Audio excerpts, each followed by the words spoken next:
It's Mondays, and as usual, Plus Sports on Plus TV Africa. It's a new week, and for some, Mondays aren't so great. For others, we make do.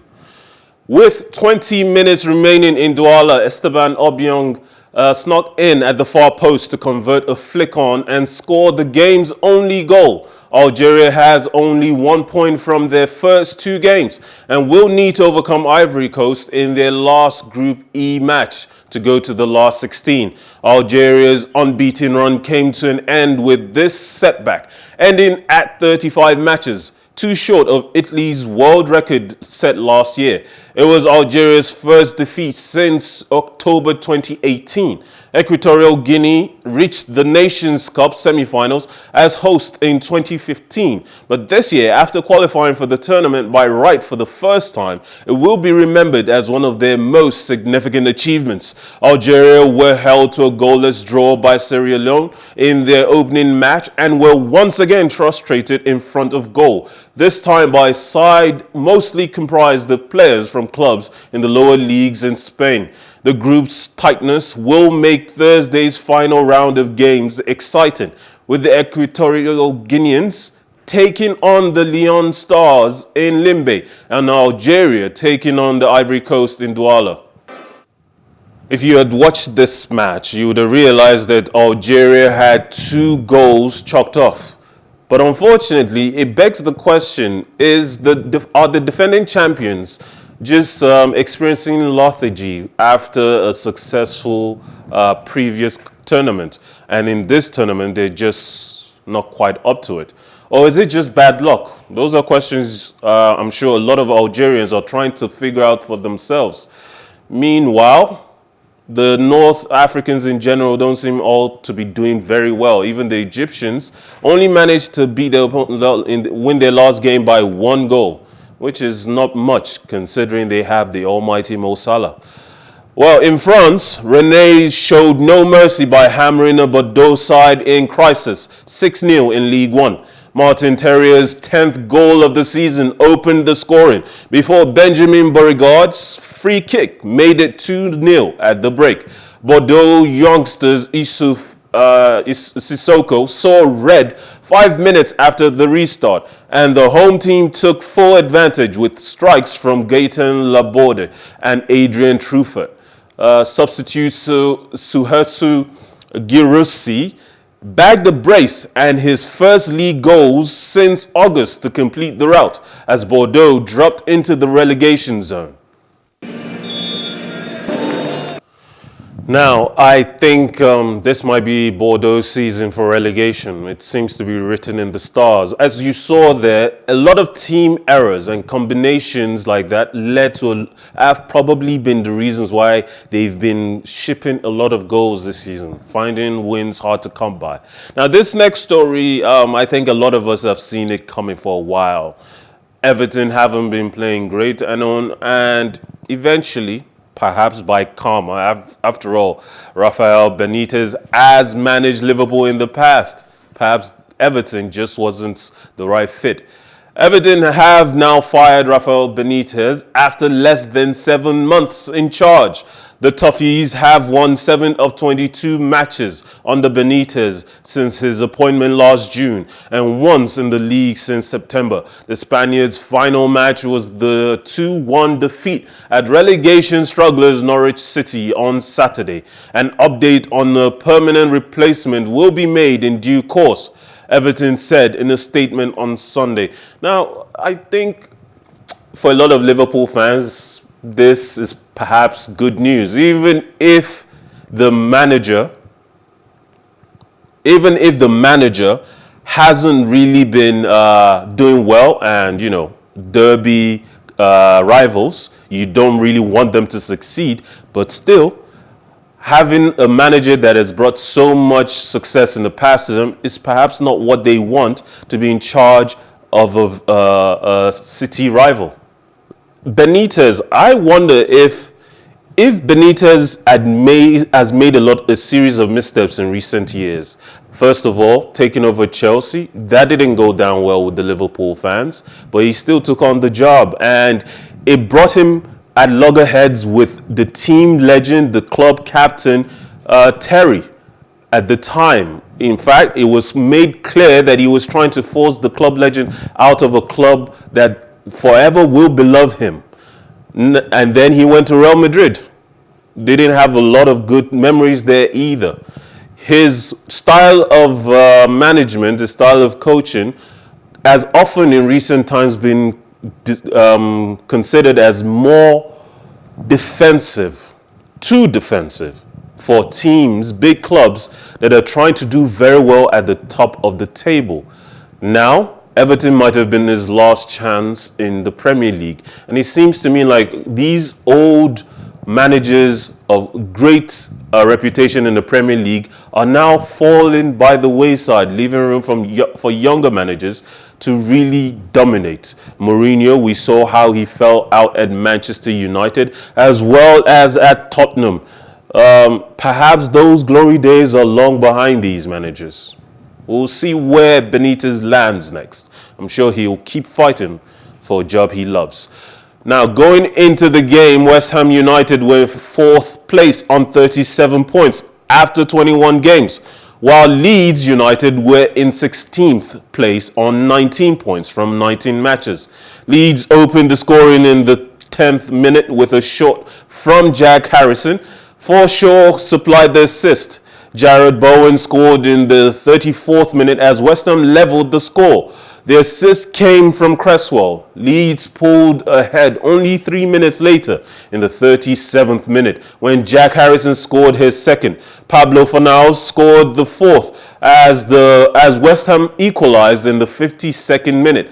Leeds edged ahead when Jack Harrison scored his hat-trick in the 60th minute. The final score was a narrow 3-2 win for Leeds. The loss left West Ham in 4th place with 37 points. The next Premier League game for West Ham is away at Manchester United on 22nd of January. For Leeds, this victory saw the team rising to 15th in place on 22 points. And their next Premier League game is on 22nd January as well, at home to Newcastle United. Leeds United, this year, they haven't really done as well as they would have hoped to, but they are still 15th.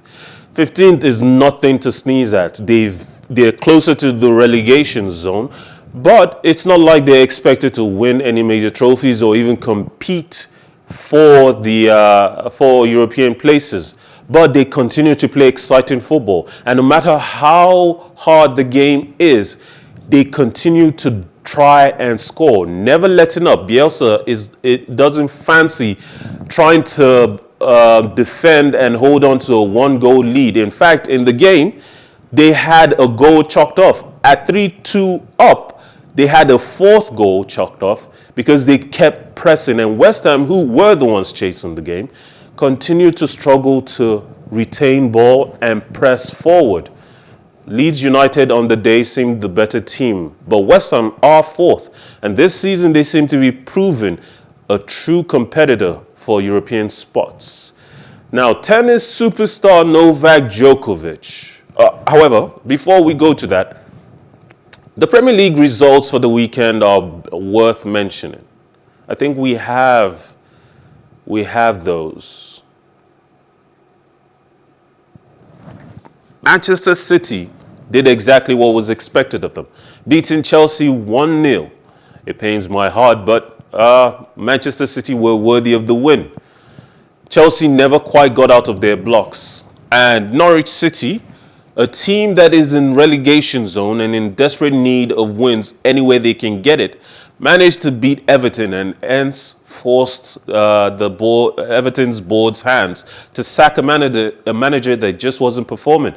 Wolves beat Southampton 3-1, which is a rare result for a team that has been more defensively disciplined this season than offensively exciting to watch. Newcastle United could only get a draw in their match against Watford. Both teams are struggling in the relegation zone, so it really doesn't help them either way.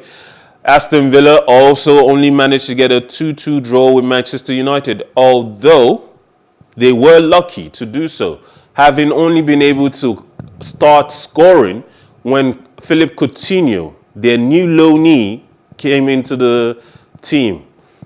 Now, the Sunday matches, West Ham United, as we've said, lost 3-2 to Leeds United, and Liverpool dominated Brentford like they were expected to.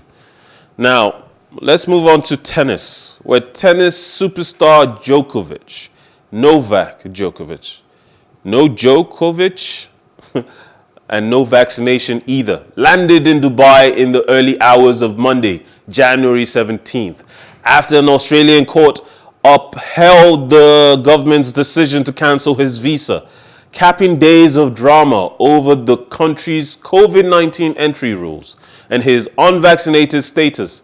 The unanimous ruling by a 3-judge federal court bench dealt a final blow to Djokovic's hopes of chasing a record 21st Grand Slam win at the Australian Open that starts on Monday, dismaying his family and supporters. The Serbian player went to the airport in Melbourne just hours later.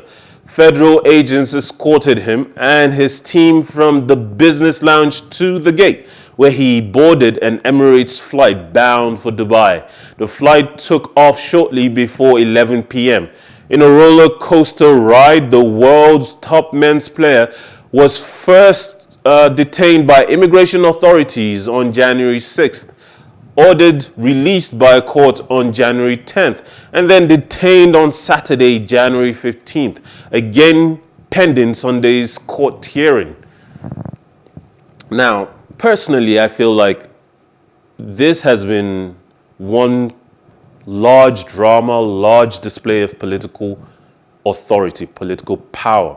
I feel the Australian government wanted to put Djokovic in his place. However, Djokovic also did not help his situation. Firstly, going back and forth on the decision of whether he was going to play or not, whether he was going to make it to Australia, refusing to reveal his vaccination status, which only just meant that he wasn't vaccinated and was something he should have just revealed in the first place.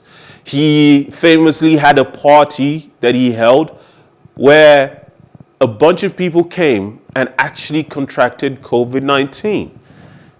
And at the last minute, he shows up applying for an exemption, stating that he had been given one by a physician. And perhaps that was true. Perhaps the authenticity of that exemption is not something to even question. However, the timing of his actions leave a lot to be desired. He has now left Australia after a prolonged, unnecessary battle with the Australian government, which leaves neither side looking fresh. Unfortunately, the rest of us who love tennis will be missing the world's number one's chance to defend his title and go for a record 21st major. Now, meanwhile, defending champion Naomi Osaka overcame an unexpectedly stiff challenge from Colombian Camila Osorio to reach the second round of the Australian Open 6-3, 6-3 on Rod Laver Arena on Monday. The Japanese former world number one looked all business as she raced to a 5-0 lead in the opening set, but the first hold of serve invigorated Osorio, who then started chasing down everything Osaka threw at her. Osaka needed to save 2 break points to hold serve for the first set and faced 2 more in the second stanza before overpowering the inexperienced world number 50 with her aggressive shots from the baseline. It definitely feels special for me to come back here, said the 13th seed, who will next face Diana Yastremska or Madison Bregel as she seeks her 3rd Melbourne Park title.